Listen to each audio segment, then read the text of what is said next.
So today we will discuss about turbidimetry. In this, when the particles are suspended in a solution in a cuvette, they make the solution unclear or turbid solution. We can say indicate incident light enter the cuvette with be subjected to three reactions. First, some of the light will be absorbed or blocked by the particle. Second, some will be transmitted through the cuvette.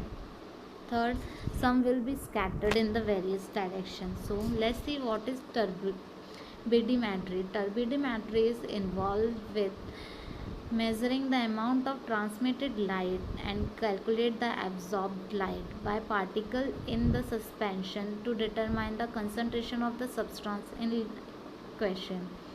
So amount of absorbed light and therefore concentration is depend on first number of the particle and size of the particle. Then measurement are made by using light spectrometer.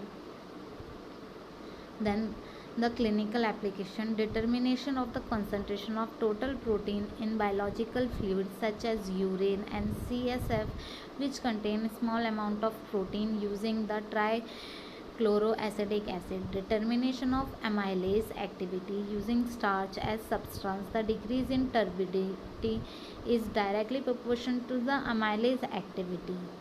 So by this we can know about the amylase activity because it is directly proportional to the turbidity. Okay, next is the determination of lipase activity using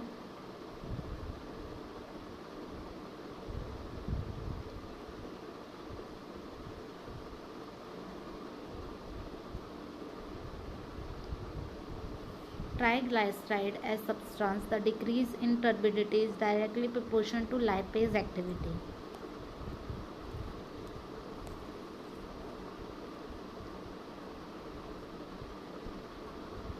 So let's see